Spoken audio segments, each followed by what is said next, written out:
What's going on, everyone? Here we go again, back with the whiteboard, another video on specificity. So this is, another, I'd say arguably one of the most important variables of a training program, because if you don't have specificity, what's the training program for? What are you actually training for? Every program designed or whatever you're training for, it should have specificity at the forefront, because if you're a powerlifter and you're not training the competition lifts, you're violating a lot of specificity.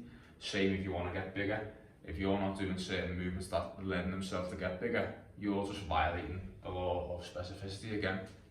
It's something that a lot of people don't understand, and it's pretty simple, but they fuck up on. So I want to go over the big things now in terms of whether we're going for strength or hypertrophy, because they're both different. You can't do exactly the same thing with both. Strength and hypertrophy both go hand in hand, they're on a continuum, but you need to have certain changes in a program if we're trying to maximize one or the other. That's the big thing here. We're trying to optimize and maximize either one of these variables as best as we can.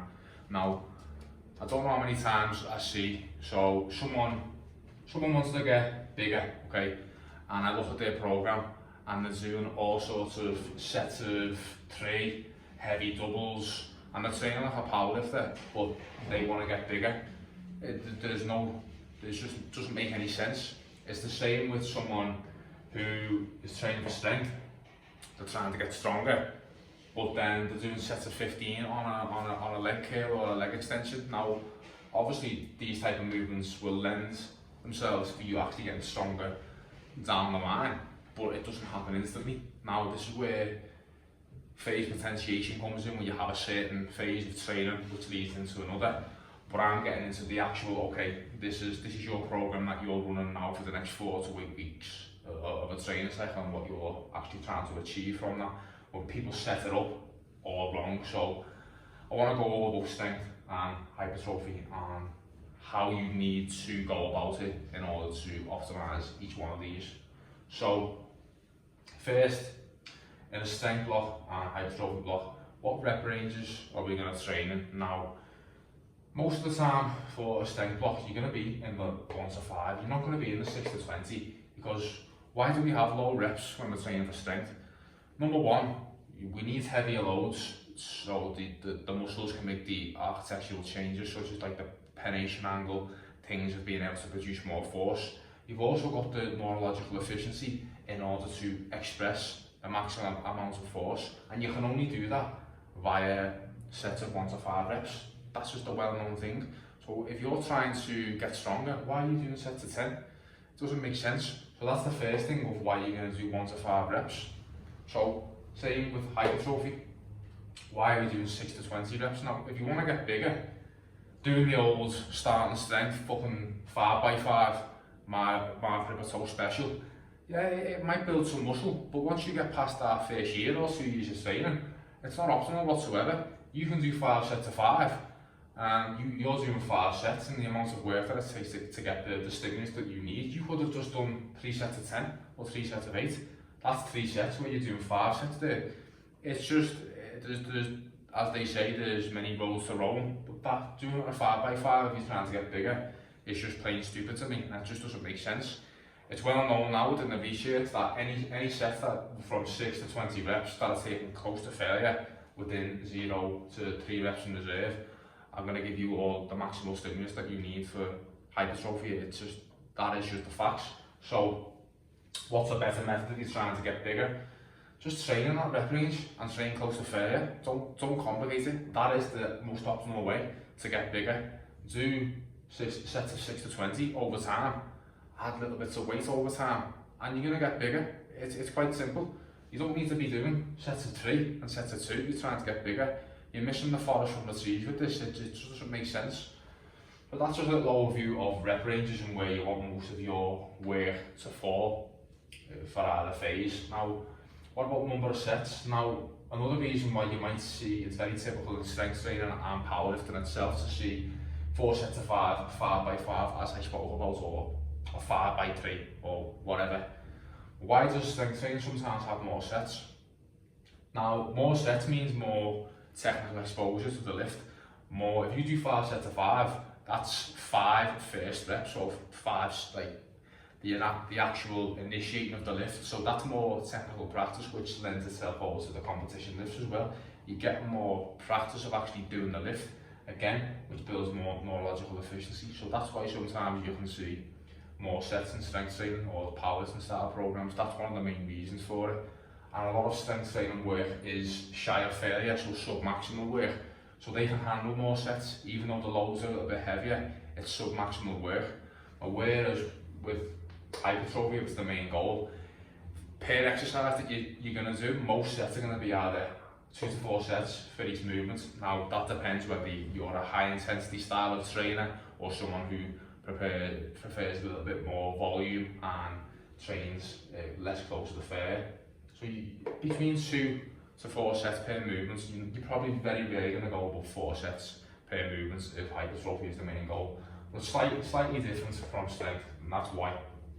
So also, the next thing we need to go into is the exercise selection for which phase of training you're in. Now, if your goal is powerlifting and your main goal is to actually get stronger on the big 3 and express your strength at a competition, you need to be training the competition lifts of the squat, bench, deadlift. Now that seems pretty obvious, but a lot of powerlifting programs stupidly still won't improve competition or include competition lifts, and that's just stupid. So as far as exercise selection for strength, especially if you're a powerlifter, you're going to have the main lifts in. Now for hypertrophy, you have more variation. You do not need to squat, bench or deadlift if hypertrophy is the main goal. You really don't. This sort of dinosaur thinking needs to go. Anything that puts the muscle through a full range of motion and can be loaded efficiently, and you can get stronger over time, it's going to build muscle, whether that be barbells, dumbbells, machines, calisthenics, cables, whatever you want, anything, it all works. So you're going to have a lot more variation. So as I said, machines are fantastic. Things like for your leg training, hack squats, belt squats, leg presses, all that type of stuff. Different variations of the main lifts, so maybe high bar squats, power squats, front squats. For deadlift variations, a lot of stiff legs, Romanian deadlifts. If you have bench press variations, things like a Larsen press, feet up bench, tempo bench press, and then as I said, you have all different types of dumbbells, cables, calisthenics. You just have a lot more exercise variation and selection when hypertrophy is the main goal. You do not need to be stuck in that powerlifting dogma and the powerlifting box. You must do the big 3. No, you don't. Not if you want to get bigger.